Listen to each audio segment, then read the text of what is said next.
بسم اللہ الرحمن الرحیم۔ شروع اللہ کے بابرکت نام سے جو بڑا مہربان اور نہایت رحم کرنے والا ہے۔ آج ہم بات کریں گے ایک ایسی رات کے بارے میں جو 1000 مہینوں سے بہتر ہے، ایک رات جس میں عبادت کا ثواب بے شمار ہے۔ جی ہاں، ہم بات کر رہے ہیں شب قدر کی، جو رمضان المبارک کی سب سے بابرکت رات ہے۔ شب قدر کی فضیلت پہ بات کی جائے تو اللہ تعالیٰ قرآن پاک میں فرماتا ہے، اِنَّا أَنزَلْنَاهُ فِي لَيْلَةِ الْقَدْرِ، ہم نے اس قرآن کو شب قدر میں نازل کیا۔ یہ وہ رات ہے جس میں قرآن پاک نازل ہوا اور اللہ تعالیٰ نے اسے 1000 مہینوں سے افضل قرار دیا۔ یعنی اگر آپ اس رات میں ایک نیکی کریں گے تو وہ 83 سال کی عبادت کے برابر ہوگی۔ کیا آپ اس عظیم رات کو ضائع کرنا چاہیں گے؟ ہمارے نبی کریم صلی اللہ علیہ وآلہ وسلم نے شب قدر کی کچھ نشانیاں بیان کی ہیں، جن میں پہلی نشانی ہے یہ رات نہ زیادہ گرم ہوتی ہے اور نہ ہی زیادہ سرد۔ دوسری نشانی ہے اس رات کا آسمان صاف اور روشن ہوتا ہے، اور تیسری نشانی ہے سورج اگلی صبح بخیر کرنوں کے طلوع ہوتا ہے۔ یہ نشانیاں ہمیں بتاتی ہیں کہ یہ رات کتنی خاص اور پر نور ہوتی ہے۔ حضرت عائشہ رضی اللہ عنہا نے رسول پاک صلی اللہ علیہ وآلہ وسلم سے پوچھا، یا رسول اللہ، اگر مجھے معلوم ہو جائے کہ شب قدر کون سی رات ہے تو میں اس میں کیا دعا کروں؟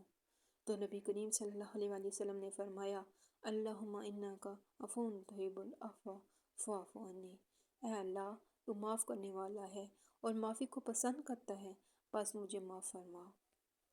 یہ ایک مختصر مگر جامع دعا ہے جو ہمیں شب قدر میں کثرت سے پڑھنی چاہیے، کیونکہ اس رات میں اللہ تعالیٰ بے شمار لوگوں کو معاف فرماتا ہے۔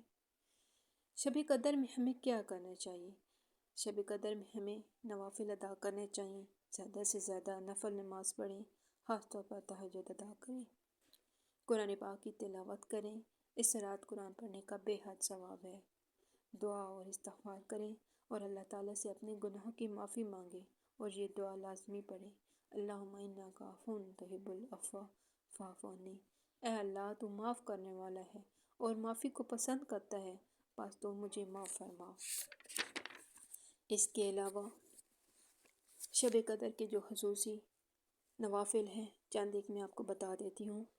27 شب کو آپ 12 رکعت نماز نفل 3 سلام کے ساتھ پڑھیں۔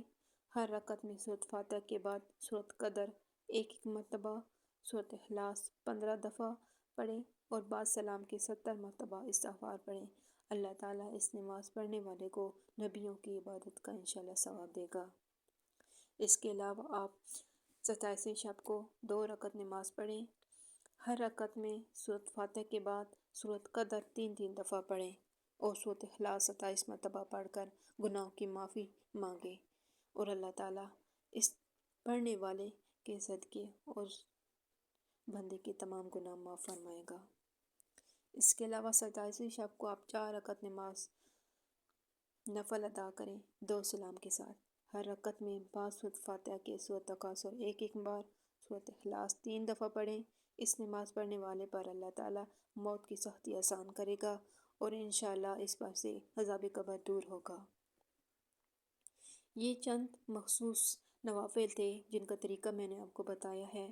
اس کے علاوہ آپ اللہ سے اپنے اور اپنے اہل خانہ، اپنے والدین، امت مسلمہ اور پوری انسانیت کے لیے دعا کریں، ان گناہوں کی معافی مانگیں اور اللہ تعالیٰ سے ہدایت، رحمت، رزق اور مغفرت مانگیں۔ شب قدر کو پانے کی کوشش کریں، کیونکہ زندگی میں بار بار نہیں آتی۔ اگر آپ کو یہ ویڈیو پسند آئی ہو تو لائک، شیئر اور سبسکرائب کرنا نہ بھولیں۔ اللہ ہمیں اس مبارک رات کی قدر کرنے کی توفیق عطا فرمائے اور ہمیں زیادہ سے زیادہ نفلی عبادت کرنے کی اور قرآن پاک کی تلاوت کرنے کی توفیق عطا فرمائے، آمین یا رب العالمین۔ اگلی ویڈیو تک کے لیے اللہ حافظ۔